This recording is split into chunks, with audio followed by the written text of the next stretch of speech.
물건이 확실하니까 돈은 준비됐겠지?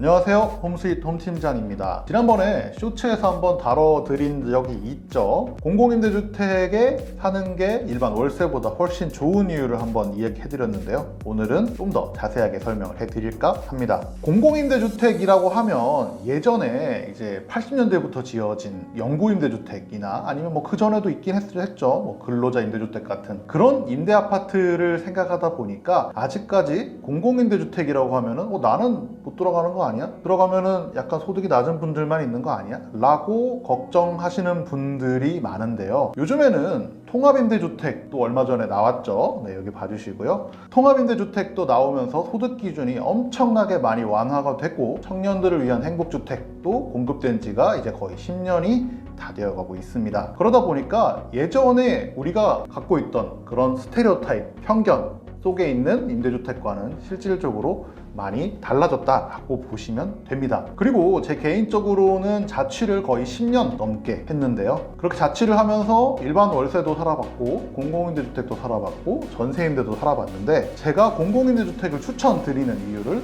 조금 더 자세하게 설명을 한번 드릴까 합니다. 첫 번째 이유는요. 일단 돈이 적게 듭니다. 집만 없으면은 대부분 입주가 가능하고요. 현재는 비용이 저렴한 것 중에서도 가장 큰 거는 임대료가 주변 시세보다는 저렴합니다. 주변 시세를 넘는 거는 없죠. 법적으로도 제한이 되어 있어서 뭐 종류에 따라서 40%, 60, 70%, 85% 이렇게 정해져 있고 실질적으로는 그보다 더 쌉니다. 그렇기 때문에 어차피 같은 월세를 내고 살 거면은 조금 더 저렴하게 내고 살면 좋지 않을까라는 생각이 들고요. 그리고 여기에 따라가는 게 있죠. 보증금을 내 맘대로 조절할 수 있습니다. 보증금 대출을 쉽게 받을 수 있는 상황 혹은 난 좀 현찰이 좀 있어 라고 하는 사람은 보증금을 많이 내고 월세를 줄일 수도 있죠. 그렇기 때문에 심지어는 이자를 포함해서 뭐 10만원, 20만원을 내고 강남구에 사는 뭐 이런 경우도 있죠. 그리고 임대료와 보증금이 끝이 아니죠. 우리가 일반적으로 월세를 구하면 어디를 갈까요? 부동산을 가죠. 부동산을 가서 계약을 했어요.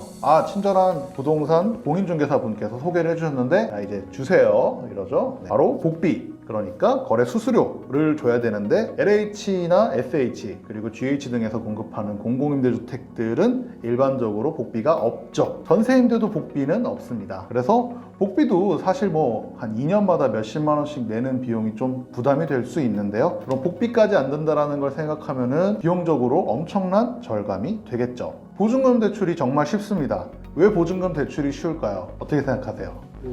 확실하니까.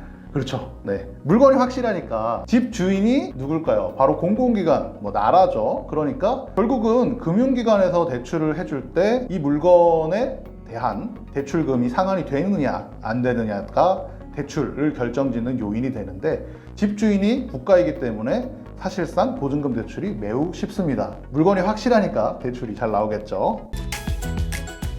자, 두 번째. 집주인의 갑질이 없습니다. 저도 월세 많이 살아봤지만 집주인이 가끔 마음대로 나가라 하는 경우도 있고 말도 안 되는 임대료 상승을 막 말하는 경우도 있고 별거 아닌 것 같고 이거 왜 망가졌냐 저거 망가졌냐 하는 경우가 있죠. 근데 공공임대주택은 기본적으로 계약기간을 확실하게 지켜주고요. 특별한 주택을 쓸 수 없는 경우가 아닌 이상은 기간 동안 다 거주할 수 있습니다. 그리고 법적 임대료 상한을 준수를 하고요. 그리고 뭐 경기 상황에 따라서는 법적 임대료 상한까지 올리지 않는 경우도 있습니다. 이번에도 코로나 때문에 갱신기간이 코로나 기간과 겹치신 분들은 인상을 안 하신 분도 많고 오히려 어떤 단지는 떨어진 곳도 있다고 합니다.